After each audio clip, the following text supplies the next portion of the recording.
Assalamualaikum warahmatullahi wabarakatuh. Sahabat lintas hikmah yang dirahmati Allah.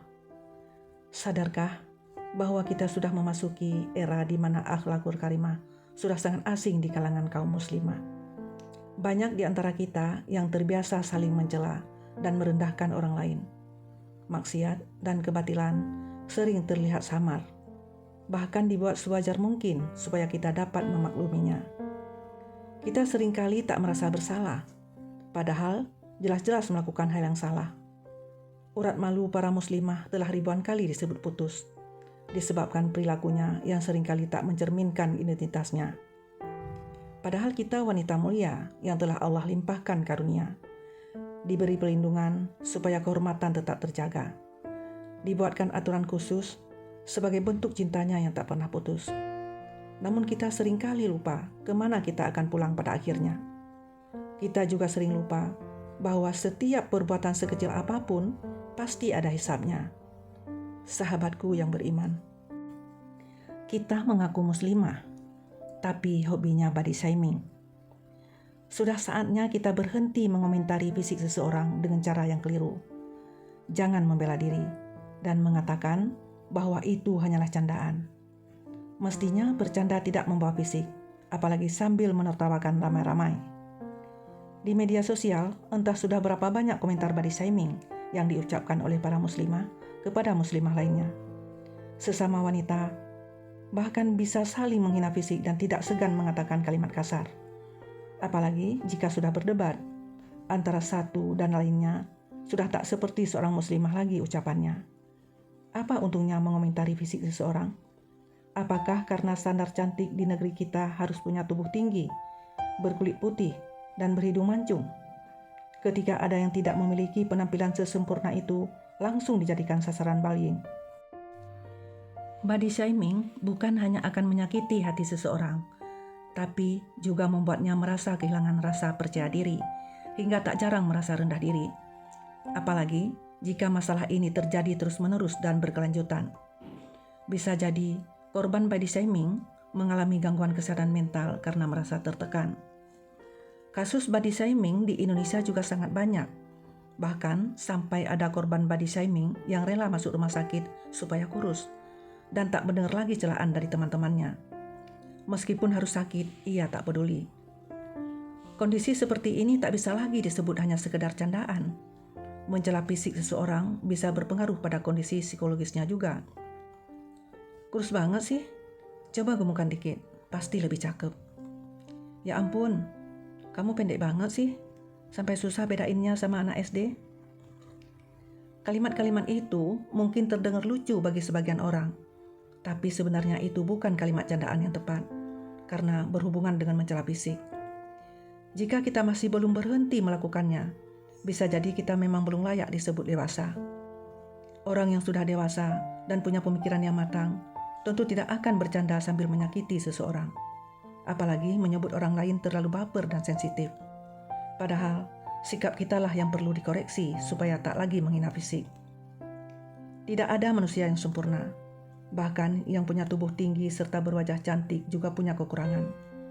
Lantas, untuk apa melakukan body shaming? Seolah-olah kita tak punya kekurangan sama sekali. Jika mau lebih jeli, kita pun pasti punya banyak kekurangan.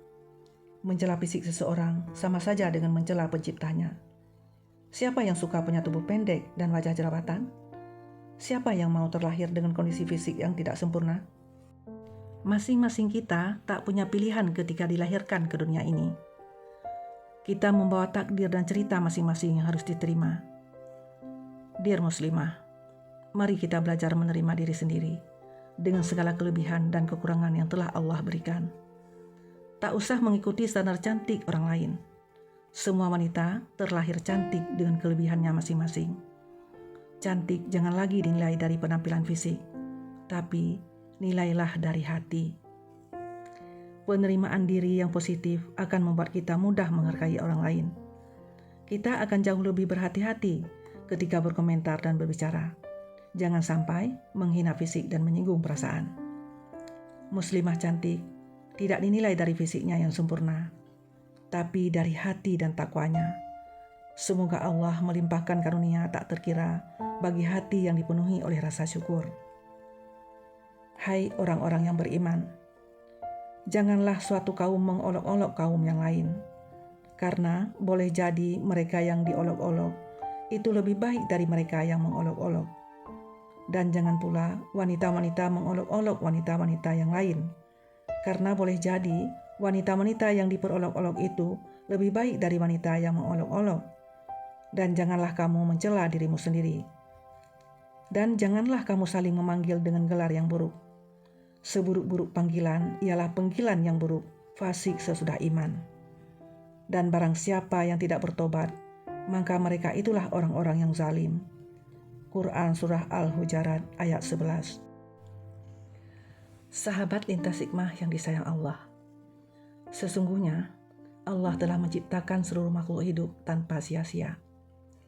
Allah tidak menciptakan kita dengan main-main.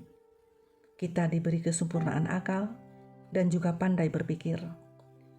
Jika makhluk kecil saja punya manfaat dan berguna, apalagi kita sebagai manusia.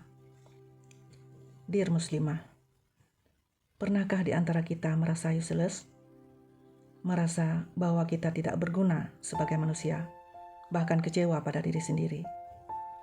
Padahal seringkali hal kecil yang kita lakukan bermanfaat bagi banyak orang. Ada orang yang bersyukur karena telah mengenal kita. Mereka pernah merasa sangat terbantu atas kebaikan kecil yang pernah tanpa sengaja kita lakukan. Mungkin mereka tak sempat mengatakan terima kasih, sehingga tak sekalipun kita mengetahuinya. Namun percayalah, bahwa semua itu sangat berharga. Setiap manusia pasti berguna. Jika suatu hari kita merasa kecewa akan diri sendiri, overthinking karena banyak hal, bukan berarti kita jadi manusia tak berguna. Sekecil apapun manfaat yang diberikan dan kontribusi yang telah kita lakukan, tentu akan sangat berarti bagi banyak orang, dan itu penting untuk dihargai. Jangan merasa bahwa menjadi manusia berguna harus dengan melakukan hal-hal besar saja. Allah itu Maha Adil, sehingga setiap makhluk ciptaannya dapat memberikan manfaat bagi sebagian lainnya. Contoh kecil saja, misalnya pekerjaan sederhana yang sering tak dianggap istimewa, tapi punya banyak manfaat bagi semua orang. Salah satunya adalah pekerjaan membuang dan membersihkan sampah. Menjadi tukang sampah sering dipandang sebelah mata. Mereka datang pagi-pagi dan tanpa risih mengangkut sampah dari tong-tong yang berjajar di pinggir jalan. Mereka menyapu dan memungut sampah-sampah yang berjatuhan, sehingga kondisi lingkungan perumahan menjadi bersih dan nyaman. Pekerjaannya memang bukan pekerjaan besar.